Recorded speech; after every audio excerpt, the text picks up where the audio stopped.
Este es un podcast de RPP. Mi novela favorita.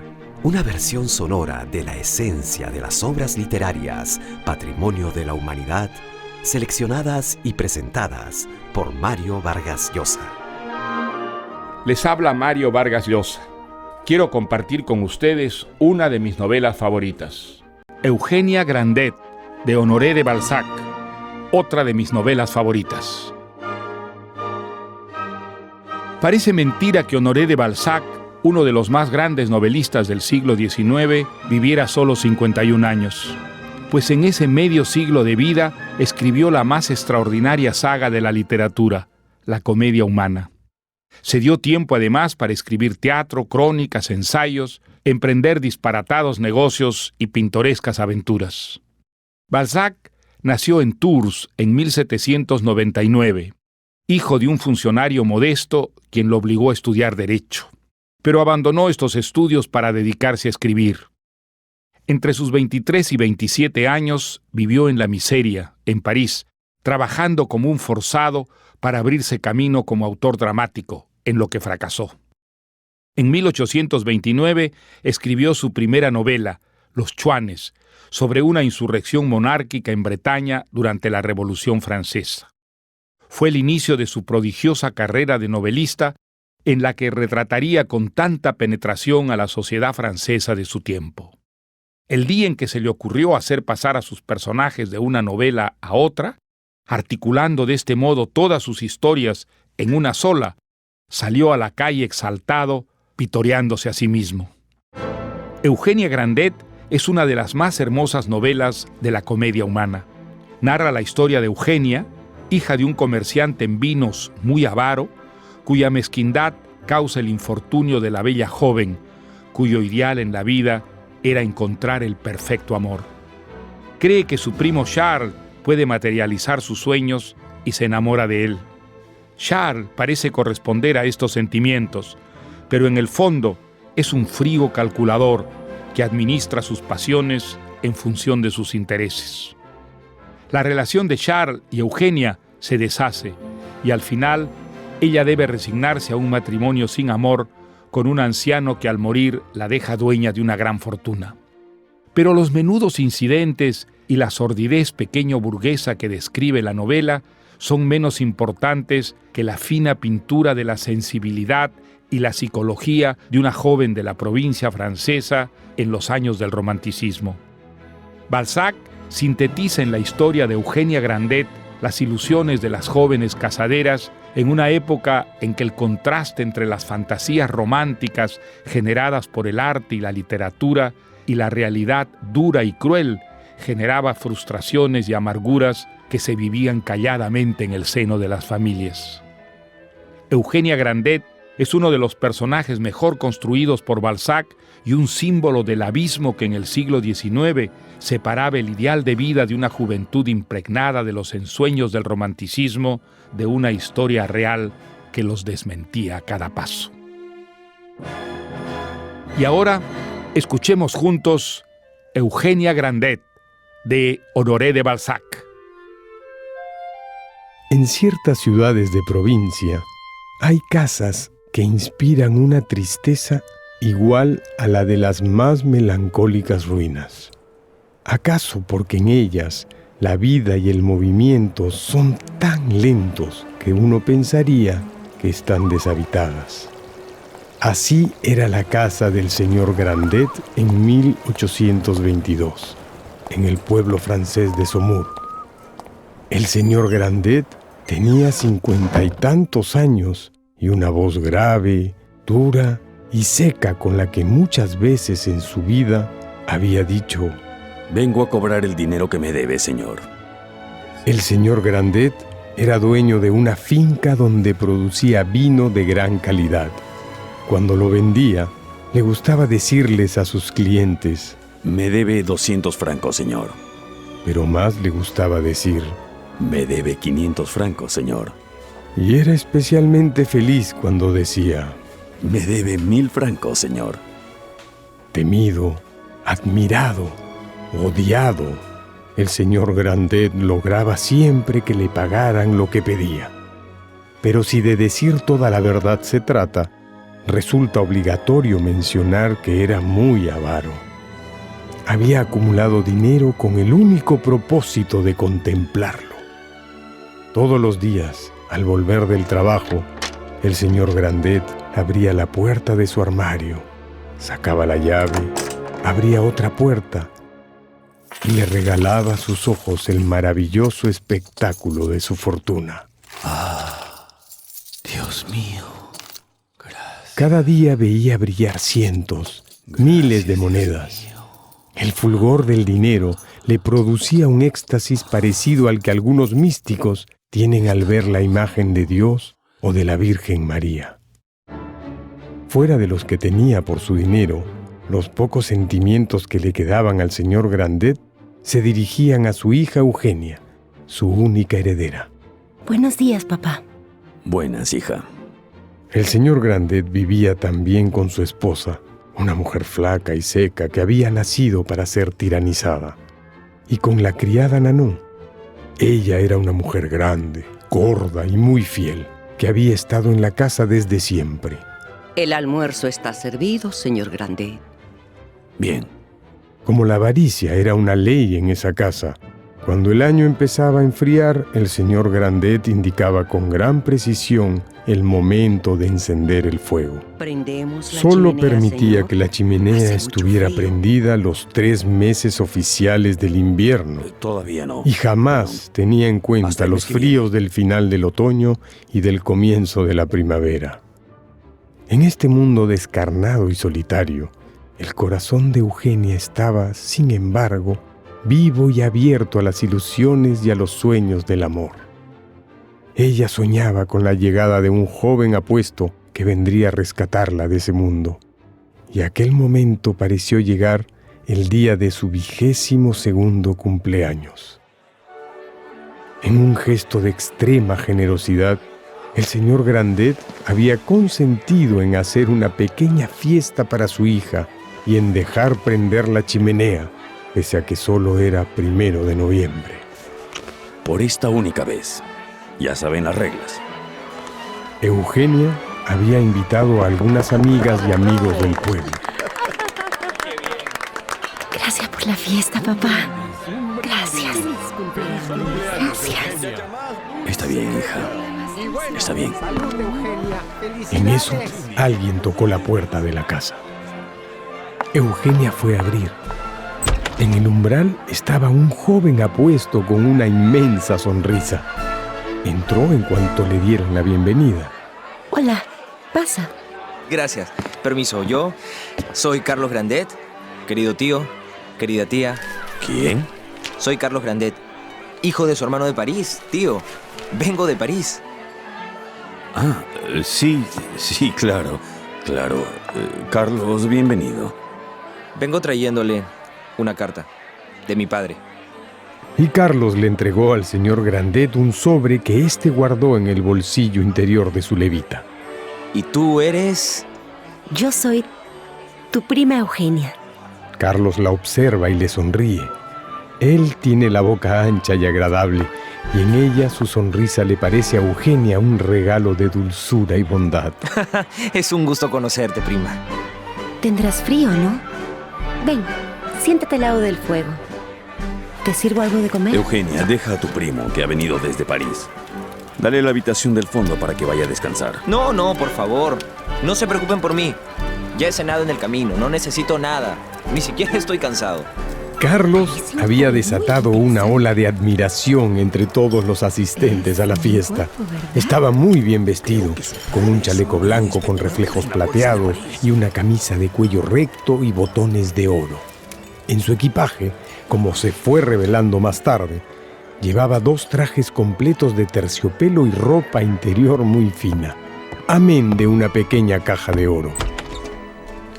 Durante la fiesta, Grandet se retira a su despacho para leer la carta de su hermano. Cuando esta carta llegue a tu poder, por mi propia mano ya habré dejado de existir. ¿Qué? Debo cerca de 4 millones. 4 millones. Y eso será recordado siempre con desprecio. No quiero sobrevivir al deshonor de la quiebra. Dejó a mi hijo sin fortuna y sin nombre. Carlos no sabe nada aún de lo que pasa. Pero te ruego que le comuniques mi muerte de la mejor manera posible. Te encomiendo su cuidado. Sé un buen padre para él. Y por favor, logra que se marche a América. Allá podrá reconstruir su vida. Carlos es un muchacho honrado y valeroso. Necesito que le hagas un préstamo para su pasaje y gastos que él no dejará de devolverte. ¿Qué yo qué? Sé que lo harás. Y si mi hijo no encontrase a tu lado apoyo y cariño, yo no pararé en pedir venganza a Dios por tu dureza. Adiós, hermano mío. Mientras tanto, en la fiesta, Eugenia miraba a su primo y pensó: ¡Qué bello es! Parece un dios. El recién llegado le sonreía a todos y hablaba con quienes se le acercaban.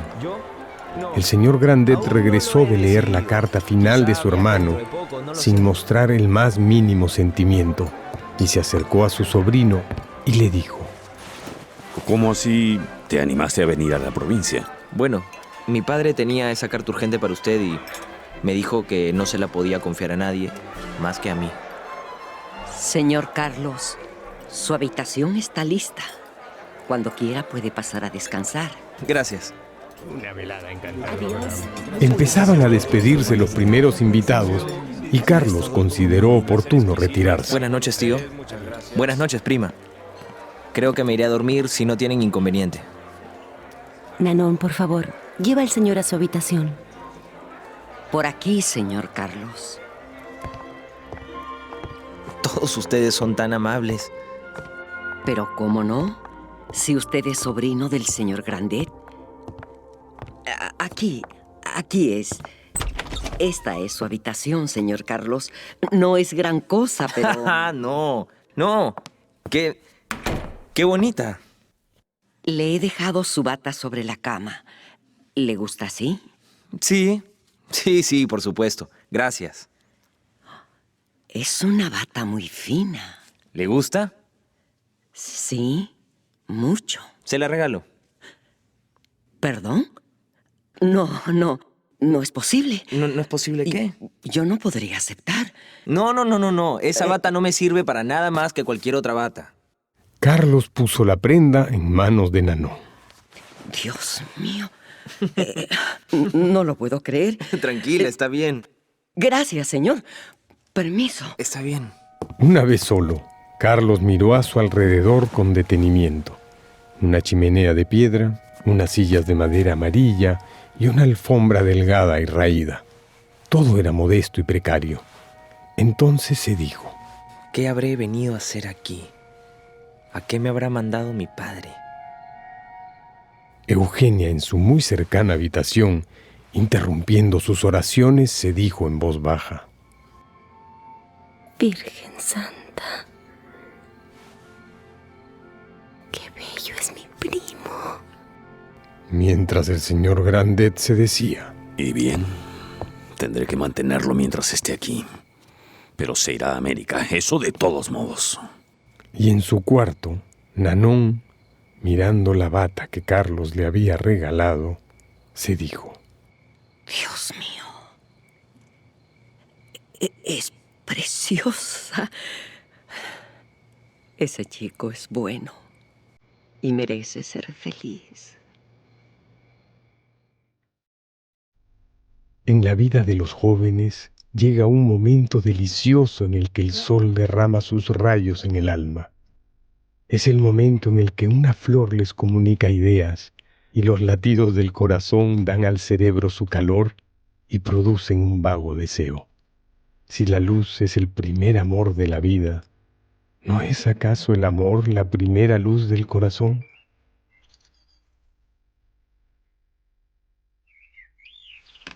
Eugenia se ha despertado al amanecer, como todas las muchachas provincianas. Ha rezado sus oraciones, ha peinado su pelo castaño, se ha hecho sus gruesas y bellas trenzas y se ha lavado. Al enjuagarse varias veces las manos, Eugenia ha contemplado sus redondos y hermosos brazos y se ha preguntado si con ellos podrá algún día abrazar el maravilloso cuerpo de Carlos. Eugenia sale al corredor, llega a la cocina y mira por la ventana. ¡Qué día tan bello! El día en la campiña está naciendo en todo su esplendor. Por la ventana casi entran las ramas frondosas de los manzanos y junto a ellos un sendero de flores lleva a un campo verde. Eugenia está sintiendo ese vago, inexplicable placer que siente una muchacha recién enamorada. Siente que una nube la ha envuelto y que algún sol le está por fin iluminando el porvenir. Con su murmullo, cada hoja de los manzanos le da una respuesta a las secretas preguntas de Eugenia. ¿Seré lo bastante hermosa para él? ¿Acaso se fijará en mí? ¿Qué le voy a decir? ¿Cómo debo portarme con él? Pero a ratos llega a una amarga conclusión. Soy demasiado fea. Nunca me mirará. La verdad es que Eugenia no era fea. Todo lo contrario. Solo era tímida, o mejor dicho, temerosa. Sus facciones, los contornos de su cara nunca alterada por el placer, se parecían a las líneas del horizonte que se dibujan en los lagos tranquilos. Su fisonomía, coloreada y luminosa como una flor recién abierta, era como un reposo para el alma. Su piel era lo suficientemente suave y fina como para que el casto beso de su madre dejara en ella una fugaz marca roja. En fin, tan ilusionada como turbada, Eugenia bajó a la cocina. Buenos días, Eugenia. Buenos días, Nanon. ¿Sabes si Carlos se ha despertado? La gente de la capital duerme hasta tarde. Bueno, pues entonces vamos a darle un buen desayuno. Haznos pan de manteca. ¿Qué? Sí, haznos pan de manteca. Por favor, Nanon. ¿Con qué manteca? ¿Con qué leña para el horno? Tu padre no lo permitiría jamás. Ay, yo lo convenzo. Eugenia podía, en algunas ocasiones, persuadir a su padre de gastar algo más de su dinero. Y esta vez el viejo avaro autorizó el uso no solamente de media carga de leña para el horno, sino de una taza de manteca y 2 terrones más de azúcar para el consumo de Carlos. Cuando Eugenia le dio la noticia a Nanon, ella dijo: ¿Cómo? Vamos a tomar un gran desayuno, mi querida Eugenia. Sí, Nanon, sí. Un gran desayuno. ¡Qué rico! Sí. Y ambas se abrazaron riendo. Nanon preparó un exquisito desayuno con café y pan de manteca, pero el joven Carlos seguía durmiendo. Nanon, ¿crees que lo despertaría si entro a su habitación? Ay, Eugenia. No es propio de una señorita entrar a la habitación de un joven. ¿Pero no estará enfermo? Déjame. Yo iré a verlo. Iré contigo. Sí, quiero ir contigo. Nanon se encogió de hombros y las 2 mujeres se enrumbaron al cuarto del huésped. Una vez allí, abrieron lentamente la puerta. Míralo. Duerme tranquilo. Es tan guapo con los ojos cerrados. Pero cuando los abre, creo que es aún más apuesto. Salieron muy, muy despacio.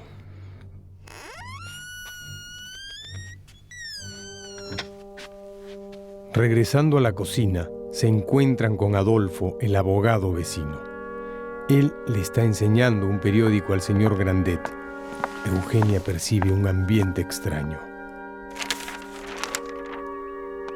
Diablos, no. No lo puedo creer. Sí, es increíble. Lo lamento mucho. ¿Qué pasa, padre? Grandet le entrega el periódico a Nanon. Tome, Nanon. Léalo en voz alta.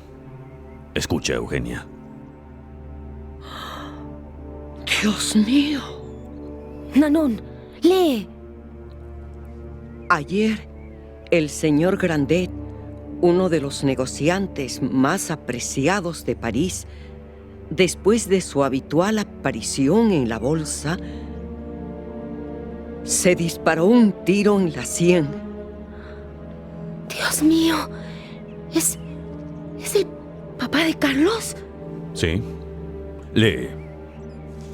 Las quiebras de su agente de cambio y de su notario lo habían arruinado. La consideración de que gozaba el señor Grandet era inmensa y su crédito también, de modo que sin duda hubiese encontrado socorros en París o en la provincia. Es de lamentar que este caballero haya cedido a un primer momento de desesperación, pero... Pobre hombre. Qué lástima. Dios mío, el papá de Carlos y él ni siquiera lo... En eso aparece la señora Grandet. ¿Qué pasa? Mamá, es que... Mamá. Eugenia abraza a su madre y estalla en llanto. Ay, mamá. Se mató. ¿Quién? Voy a salir. Voy a acompañar a Adolfo. Será mejor que no le digan nada a ese chico hasta que yo regrese. Con permiso y... Tranquila. Lo siento mucho. Adolfo y el señor Grandet se van juntos. Como a las 11 de la mañana, el joven Carlos se despierta, se viste y baja. Nanon es la primera en verlo. Ah, señor Carlos, pase por favor. Aquí tiene su desayuno. Gracias, Nanon. Carlos se sienta a comer con su prima y su tía. Le regala a Eugenia una mirada acariciadora que ella devuelve. Carlos se da cuenta de que su prima tiene una cara pura e inocente, con una claridad mágica en los ojos. Querida prima, si estuvieras en París, harías cometer muchos pecados de pensamiento a muchísimos hombres. Ay, Carlos, tú quieres burlarte de una provinciana. No bromeo. Lo que pasa es que tienes buen corazón. Ah, papá. Buenos días, tío. Y gracias por todo. No tan buenos, Carlos. Desgraciadamente no son días tan buenos. ¿Por qué lo dice, tío? Tu padre, mi hermano, ha muerto. ¿Pero qué dice? Tío. Se ha pegado un tiro. Tío, esto es una mala broma. Una pésima broma. Diga que no es cierto. No es una broma, Carlos. Toma, lee. Todos contemplan a Carlos, quien va poniéndose blanco como un papel. Mi padre, por Dios, no lo puedo creer. ¿Es esto cierto? Sí. ¿Cómo lo sabe? Esa carta, la que me trajiste. Tu padre me anunciaba que iba a quitarse la vida. ¿Por qué no me lo dijo usted? ¿Por qué no me avisó? No pensé que lo haría al final. Dios mío, ¿por qué? Había quebrado. Estás en la ruina, Carlos. Y te ha dejado a mi cargo. Yo no... En esa carta también me habla de tu futuro. Ya conversaremos de eso. Ahora, mejor vete a descansar. Tranquilo, primo.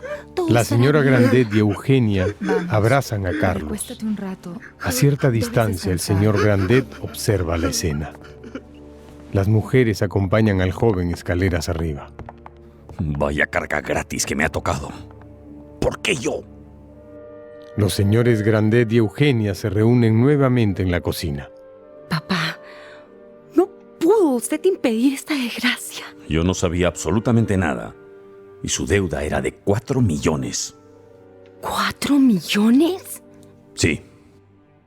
Pero, ¿hay gente en Francia que tiene tanto dinero? Qué ingenua eres, hija mía.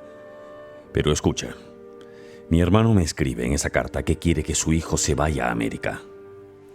¿A América? Sí, a buscar fortuna. Pero, ¿cómo va a llegar hasta allá? ¿Le pagarás el pasaje? Solo hasta el puerto. Allí es donde comienza a buscar fortuna. En fin, es tarde. Debo irme a trabajar. Mamá, vamos a consolarlo. Eugenia, escucha. ¿Sí, mamá? Ten cuidado, hija. No vayas a enamorarte de Carlos. Pero si apenas lo conozco. Ese es precisamente el problema. Ay, mamá, ¿qué cosas dices? Pero hace falta consolarlo, ¿no? Es lo correcto, sí. ¿Vamos a verlo? Eugenia había tratado de ocultar su rubor eludiendo el tema. Era más que cierto que quería acompañar a Carlos en su dolor. Pero la verdad era que mamá Grandet tampoco estaba equivocada.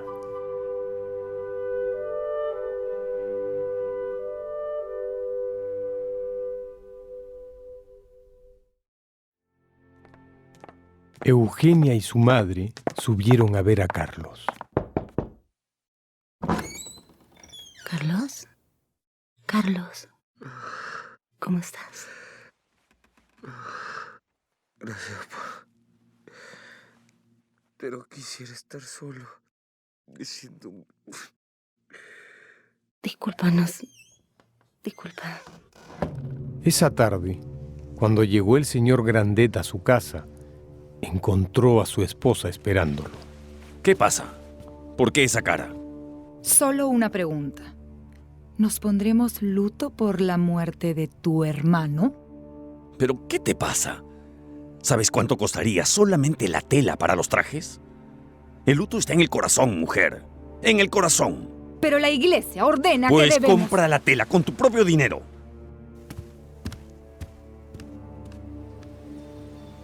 Al día siguiente, Eugenia madrugó como siempre.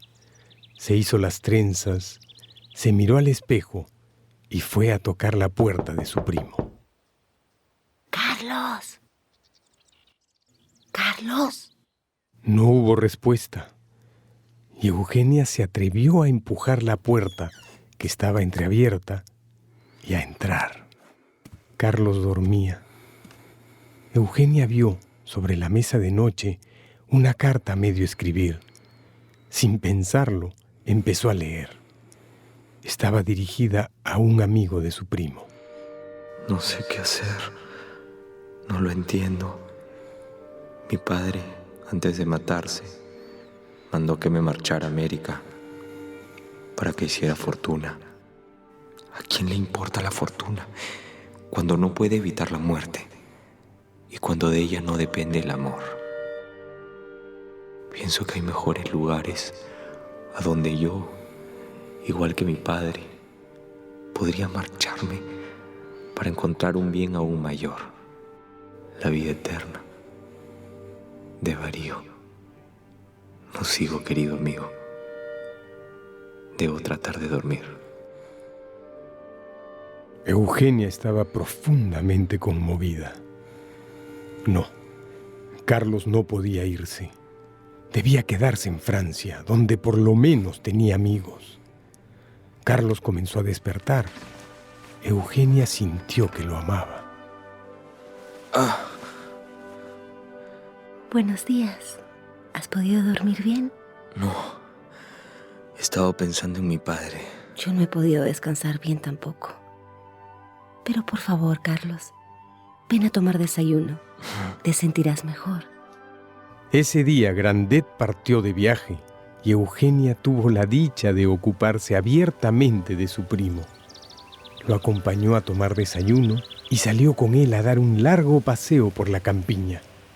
Ella escuchaba con paciencia y cariño todas las historias que Carlos le hacía sobre París y sobre su familia. Al regresar a la casa, Eugenia se sentía muy dichosa. Carlos, ¿quieres almorzar en la sala o en tu habitación? Donde tú quieras, prima. Eugenia le sirvió un vaso de vino y al ofrecérselo, sintió que él le besaba las manos. Pero su sorpresa fue mayor cuando se dio cuenta de que el joven le había humedecido las manos con sus lágrimas. ¿Qué pasa, Carlos? ¿Por qué es...? No. Perdón. No son lágrimas de pena. Son de gratitud. Eres la mujer más bella que he visto en mi vida. Y me tratas con tanto cariño que... Dios mío, Carlos, no. Durante el resto del día, Eugenia y Carlos conversaron en el jardín junto a la casa, pero un pensamiento turbaba el corazón de Eugenia. ¿Qué pasa, preciosa? Te noto distraída. ¿En qué estás pensando? ¿En qué te irás? Tendremos que despedirnos tal vez para siempre o por mucho tiempo. Carlos le tomó la mano, la atrajo sobre su corazón, le ciñó la cintura y la apretó dulcemente contra su cuerpo. Eugenia no hizo nada por resistir. Recibió y devolvió el más puro, el más suave y también el más franco de todos los besos. Entonces, Eugenia se atrevió, con toda sencillez, a hacerle a Carlos la pregunta más importante de todas. ¿Tú me amas? Te amo. Esa respuesta, hecha con un acento hondo, revelaba igual hondura de sentimiento. Entonces, te esperaré, Carlos. Eugenia. Quiero que hagamos nuestra vida juntos. Carlos, tengo algo que nos puede ayudar mucho. En tu viaje a América y en que vuelvas pronto. ¿Ah, sí? ¿Qué es? Te lo diré luego. Antes necesito estar segura. ¿De que te amo? Eso ya lo sé. Y yo también te amo. Ven, vamos a caminar. Y así, con aquello en suspenso, siguieron conversando de amor hasta el crepúsculo. Eugenia vio regresar a su padre, que apenas desvió la mirada hacia ellos antes de entrar a la casa. Ha sido un día inolvidable, Eugenia. Te amo. Te amo. Te amo, te amo, te amo. Te amo. Te amo. Te amo. Te amo. Johnny. Te amo. Ay,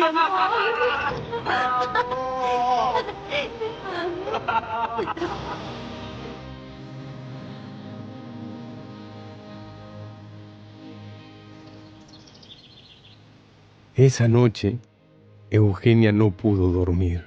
Había sacado de su escondite una bolsa con monedas de oro que su madre le había regalado hacía años. Hasta entonces, nunca había podido imaginar que aquel tesoro podría proporcionarle algún placer.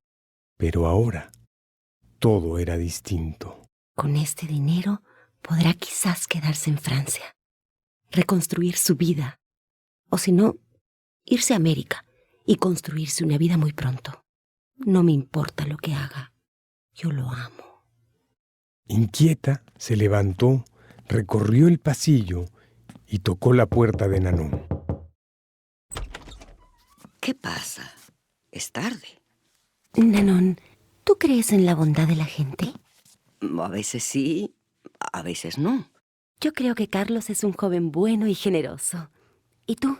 Yo no tengo experiencia con los hombres, niña. Estoy pensando en darle las monedas que mi madre me regaló hace años.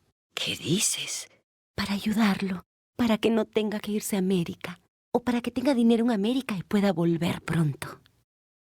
¿No te parece que se las debo dar? No, Eugenia. Esas monedas son tuyas. No puedes dárselas a un primo a quien apenas conoces. Pero es que lo amo. No lo conoces. No debes hacer eso. Bueno, esa es tu opinión. Tú me la pediste. Vamos, no seas tonta. No he venido aquí para que me insultes, Nanon. Ay, hija, no te insulto. Solo no quiero verte sufrir. Debo irme. Espera. Vete tranquila. Que no te oigan. Dame un beso. Esa noche, Eugenia apenas durmió. Pero a la mañana siguiente esperó a su primo en la mesa del desayuno. Por la ventana vio a su padre salir de la casa, subirse a la carreta y dirigirse a los viñedos. Cuando volteó, su primo Carlos estaba allí. Carlos. Eugenia, buenos días. Buenos días, amor. Quiero mostrarte algo. Es muy, muy importante. Eugenia sacó la bolsa que había traído escondida en el bolsillo del delantal y la puso sobre la mesa. La abrió, la volteó y vio cómo las monedas de oro caían y se quedaban quietas y brillando sobre la superficie de madera. Es mi tesoro, solamente mío. Y te lo doy. Te lo doy, Carlos, porque tú lo necesitas más que yo. Pero Eugenia... Fue entonces cuando Eugenia, ahora presa de una extraña angustia, se arrodilló delante de Carlos. Por favor, si me amas, acéptalas. Pero solo como un... Como lo que quieras, pero acéptalas. Para mí no son nada. Carlos se agachó y le besó las manos, derramando algunas lágrimas sobre ellas. Al sentir su llanto, Eugenia se puso de pie y lo abrazó muy estrechamente. Harás fortuna y podrás regresar pronto de América. Eugenia, yo también quiero darte algo. Carlos fue a su habitación y bajó con una caja pequeña. Esta cajita me la regaló mi madre. Querida Eugenia, ahora es tuya. A nadie más le podría yo confiar algo tan sagrado. Carlos apretó un botón y la caja se abrió, mostrando 2 retratos. Son mis padres. Amor mío, te suplico que me guardes este tesoro. Solo tú eres digna de conservarlo. Hasta que yo vuelva por ti, para ser felices por siempre. Al escuchar esto, Eugenia le dio a Carlos su más profunda mirada de amor. Entonces, él le tomó la mano y se la besó. Ese mismo día, algo más tarde, Nanón divisó a Eugenia y a Carlos paseando por el campo. Iban de la mano. Dios mío, le ha entregado el dinero. Durante los días que les quedaban, los 2 jóvenes pasearon por el campo con mucha frecuencia, hasta que llegó el día en el que Carlos tuvo que decirle a Eugenia la frase que ella había esperado con tanto temor. Me voy mañana. Tengo que irme a América. Esa noche, el señor Grandet pensó: Ya estaba haciéndose una carga muy pesada ese muchacho. Antes de la partida de Carlos, Nanón se acercó a él. Joven. ¿Sí? Usted ha sido muy amable conmigo. Déjeme retribuirle ahora su generosidad. Esto le pertenece. A usted le servirá más que a mí. Nanón le extendió la hermosa bata que Carlos le había dado el día de su llegada. Él, con un nudo en la garganta, la tomó sin decir palabra.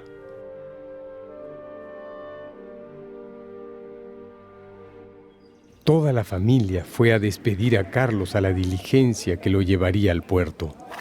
Eugenia y su madre agitaron pañuelos blancos. ¡Adiós!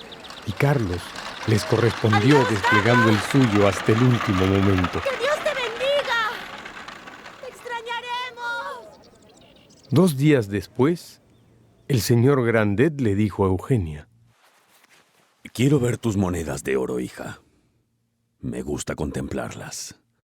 Ya no las tengo, padre. ¿Qué? ¿Dónde están? Eso es un secreto. ¿Y desde cuándo le tienes secretos a tu padre? Desde ahora. Y nunca se lo diré, padre.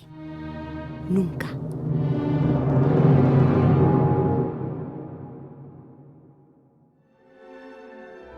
El único cambio en la familia Grandet después de la partida de Carlos fue que Eugenia comenzó a mirar de vez en cuando por la ventana para ver si quizás aparecía en el camino la figura de su amado. Pero este efectivamente había empezado a hacer fortuna. Un día, Nanon fue a buscar a Eugenia. Tu mamá se siente mal. ¿Qué? Eugenia fue corriendo a su dormitorio y la encontró dormida. Le tocó la frente y sintió que estaba hirviendo. ¡Papá! ¡Papá! El señor Grandet estaba en su oficina revisando sus libros de cuentas. ¿Sí? Mamá está muy enferma. No, hija, no es para tanto. Solo es un catarro. Papá, le he tocado la frente. Tiene mucha fiebre. Tenemos que llamar al médico, señor. La señora está mal. Los médicos dicen lo que quieren y cobran lo que pueden. No pienso hacer semejante cosa. Pero papá... Eugenia, tu mamá se va a poner bien. Ya verás. Solo unos días más tarde surgió una razón muy importante para que el señor Grandet gastara dinero en tratar de salvar a su esposa. Adolfo, el abogado vecino, le dijo: Todas estas propiedades no son tuyas. Son de tu esposa. Las casas, la finca, los viñedos, todo. Tú solo administras su capital. De acuerdo a la ley francesa, quien va a heredar todo es tu hija. ¡Nanon! ¡Nanon! ¡Llamen a un médico! Cuando el doctor llegó, Grandet le dijo: Le confío a mi esposa, doctor. No importa que me cueste 100 o 200 francos. Haga lo posible. Pero la señora Grandet marchaba rápidamente hacia su fin. En sus momentos de lucidez, temblaba por tener que dejar a su hija sola en un mundo tan egoísta y avaro. Y por eso, antes de expirar, le dijo: Solo hay felicidad en el cielo. Hija, algún día lo sabrás. La mañana siguiente a la muerte de su madre, y después de un sepelio que sorprendentemente costó mucho dinero, el señor Grandet estrechó a su hija en un emotivo abrazo. Eugenia lo veía afligido de verdad y se sintió muy triste de haberlo siempre juzgado mal. Hija mía. Hasta que de pronto escuchó a su padre decir: Eres la heredera universal de tu madre. Y tenemos que arreglar unos asuntos. Tiene que ser hoy, papá. Yo no creo que pueda soportar vivir un solo día más en la incertidumbre. ¿De qué se trata? Adolfo estaba llegando en ese momento. Explícaselo tú, Adolfo, por favor. El asunto de la herencia. Sí, Eugenia. Esta finca y todas las propiedades le pertenecen a usted. Son herencia de su madre. Pero como su padre lleva la administración, lo mejor para todos es que usted le ceda sus títulos de propiedad. Es un trámite sencillo, solo tendrá que firmar unos papeles. Eugenia se apartó de los dos hombres, los miró de arriba abajo y les dijo: Sí. Sí. ¿Qué más da? Sí, hija mía. Haré todo lo que usted diga, padre. Sí, hija mía. Le devuelves la vida a tu padre, pero no haces más que devolver la que él te ha dado. Ya estamos en paz. Yo te bendigo. Desde ese día, Grandet inició a su hija en la práctica de la administración de la finca y, de paso, en el difícil arte de la avaricia. Ella fue aprendiendo a llevar los registros y a cobrar las rentas sin rebajar ni postergar un solo centavo. Pasaron 5 años y Eugenia aún recordaba sus paseos con Carlos por los jardines. Y ese beso, y ese beso. Un día, el señor Grandet enfermó gravemente y cuando entró en agonía, volteaba hacia Eugenia y Nanon para decirles: el oro. Traigan oro. Eugenia le traía algunas monedas y veía brillar los ojos de su padre. Sí. Esto me reanima. ¿No ves? Me reanima. Cuando llegó el momento, vino el sacerdote y le llevó a los labios una cruz dorada para que Grandet la besara. Grandet hizo un tremendo esfuerzo para tomarla con la mano, pero cayó desvanecido. Padre mío, Padre, bendígame. Cuida bien nuestros tesoros, hija. Y señalando el cielo: cuídalos, porque allá arriba me rendirás cuenta de cada centavo.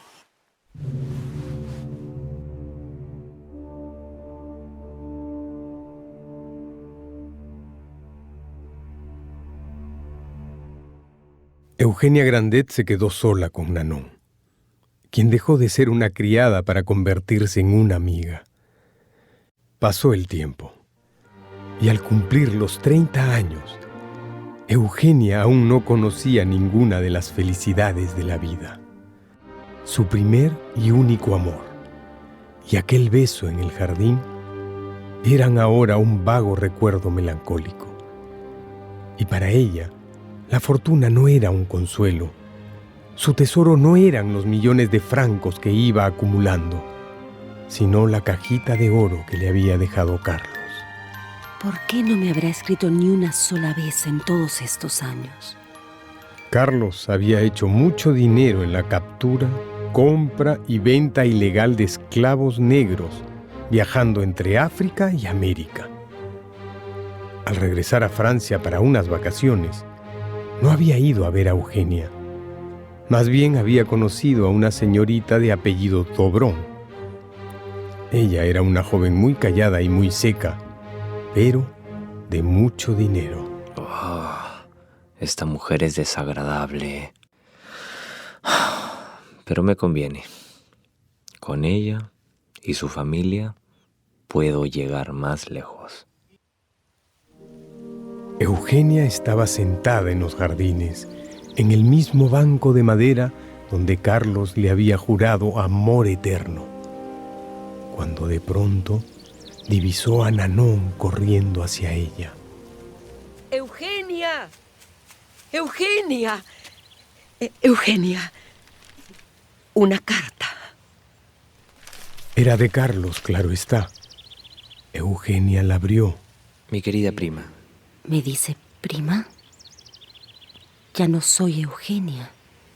Me dice prima. Siguió leyendo. Supongo que le alegrará saber que he tenido éxito en mis empresas en América. Siempre he recordado en mis viajes el banco de madera donde nos juramos nuestro amor. Y yo la sigo amando a usted. Pero la vida me ha enseñado que el amor y el matrimonio son dos cosas distintas. Hoy poseo 80,000 libras de renta y esta fortuna me permite y me obliga a unirme a la familia Dobrón. Es cierto que no amo a esa mujer, pero los hijos que ella me dé tendrán una buena posición. Con esta carta le mando la misma cantidad de oro que me prestó años atrás. Y al mismo tiempo, le pido que me devuelva la cajita de mi madre a mi dirección de París, recordándola siempre, su primo Carlos. No lo puedo creer. En ese momento, vio que se acercaba Adolfo, el abogado. ¿Qué pasa, Eugenia? Esto es de Carlos. ¿Qué dice? va a casarse con una mujer muy rica. Y me pide una cajita de oro con los retratos de sus padres que me dejó cuando se fue a América. Posiblemente necesita una prueba de su genealogía. Pero igual no creo que pueda casarse. ¿Por qué? Las deudas que dejó su padre. 4 millones que ahora son más. Ninguna familia lo aceptará con esas deudas.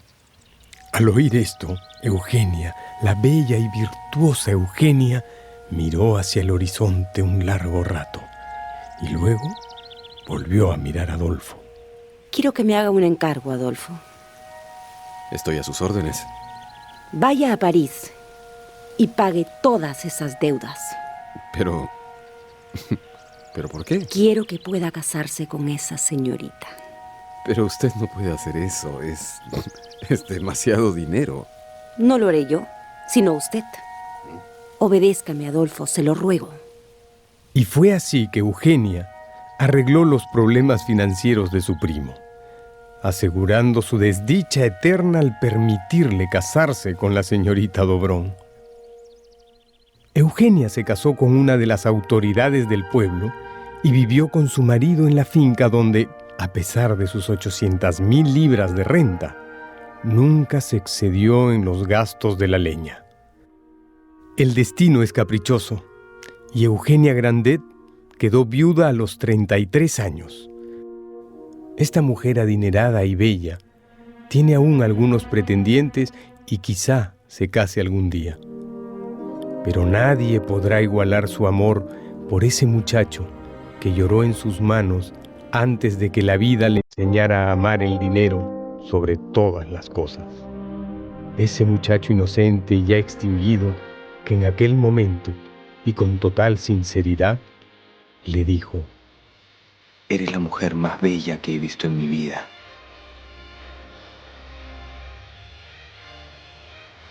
Gracias por escuchar conmigo Eugenia Grandet de Honoré de Balzac, una de mis novelas favoritas. Tuvo el gusto de hablarles Mario Vargas Llosa.